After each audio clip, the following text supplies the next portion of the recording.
বলেছেন, যারা নেইমার জুনিয়রকে ভালোবাসে না তারা ফুটবলই বোঝে না। ফ্রান্সের বিশ্বকাপ জয়ী কিলিয়ান এমবাপ্পে বলেছেন, নেইমার শুধু ফুটবলের রাজা নয়, মহারাজাও বটে। আর্জেন্টাইন গোলকিপার ইমিলিয়ানো মার্টিনেজ বলেছেন, আমি নেইমার জুনিয়রের অনেক বড় ভক্ত। আর্জেন্টাইন বিশ্বকাপ জয়ী তারকা ডিয়েগো ম্যারাডোনা বলেছেন, আগামী 10 বছরে 10 জন মেসি আসবে, কিন্তু আগামী 10,000 বছরেও একজন নেইমার আসবে না।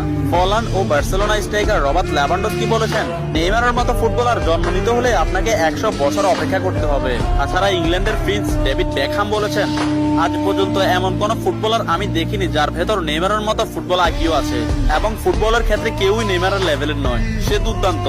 এবং আর্জেন্টাইন বিশ্বকাপ জয়ী তারকা অ্যানহেল ডি মারিয়া বলেছেন, নেইমারের সাথে যে কোনো প্লেয়ারের তুলনা করা অপরাধ। ফ্রান্সের বিশ্বকাপ জয়ী তারকা কারিম বেনজেমা বলেছেন, যারা নেইমারকে নিয়ে সমালোচনা করেন তারা ফুটবল বোঝেন না। ম্যানচেস্টার সিটির কোচ পেপ গার্দিওলা বলেছেন, আমার ক্যারিয়ারে নেইমার মানেই সবকিছু। আমি মাঝে মধ্যে নেইমারের খেলা দেখে আমার দলের উপর